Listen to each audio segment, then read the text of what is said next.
اهلا وسهلا بمتابعي قناه منوعات ام رضا. كنتمنى تكونوا بخير وعلى خير وبحوال جيده.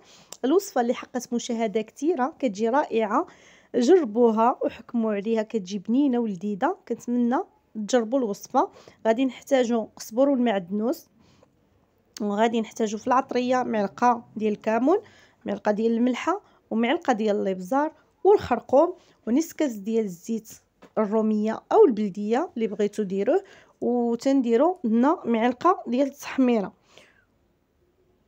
وغادي ندير واحد الحامضه معصره ونص كاس ديال الماء، والعطريه ديال الحوت معلقه ديال العطريه ديال الحوت. غادي نخلطها تشرموله مزيان، وغادي نضيف الحوت الابيض. هنا انا استعملت الحوت الابيض، ما ديروش الحوت ديال اللي فيه الشوك، ديروا غير الحوت اللي ما يكونش فيه الشوك.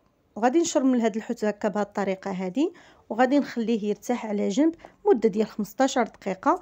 وغادي ندوز ندير الخضره ديالي. هنا الخضره انا قطعتها بهذا الشكل هذا طريفات. غادي ناخذ فلفله خضراء وفلفله حمراء، وعندي بصله كبيره، وعندي هنايا واحد جوج جزرات محكوكين او مبشورين بهذه الطريقه هذه. هنا الرز عندي مفزك واحد المده ديال ساعه، خديته وضيفته، وضفت الشرموله اللي غادي تبقى لي مول الحوت. ما غاديش ندير داك الشرموله كامله، ولكن قسمتها على النص، النص درت فيه الحوت والنص غادي نديرو بهذه الطريقه هذه.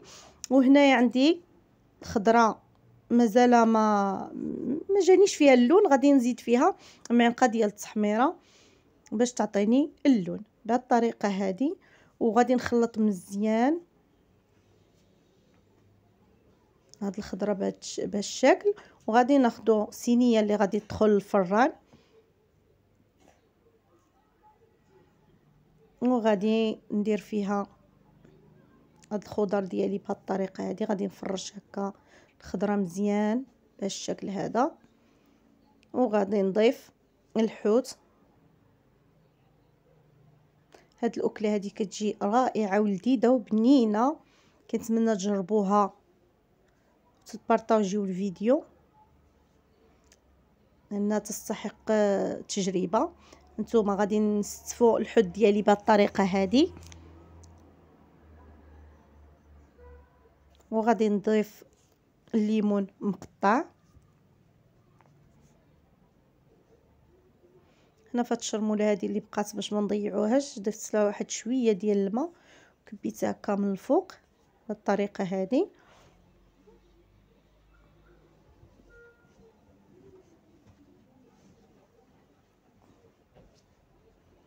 غادي ناخذ طريفات ديال الليمون، غادي نقطعوه، غادي نستفوه بهذا الشكل هذا. واحد حبه او نص ديال المطيشه حتى هي غادي نديرها هكا من الفوق. المهم هادشي اختياري. وعندي ورق سيدنا موسى ايضا غادي نديرو من الفوق بهذه الطريقه هذه. غادي ناخذ ورق الطبخ، غادي نديرو في الماء، نكب عليه الماء ونديرو هكا على الصينيه، وغادي نزيد عليه بابي الومنيوم، وغادي ندخلو الفران اللي عندي ديجا سخون من قبل. هنا بعد ما دخلته الفران خرجته، هذا هو الشكل ديالو النهائي، كيجي بنين ولذيذ. كنتمنى تجربوه وينال الارضاء ديالكم. ما تنساونيش بالبارطاج للفيديو، والى اللقاء في فيديو مقبل ان شاء الله بالصحه والراحه.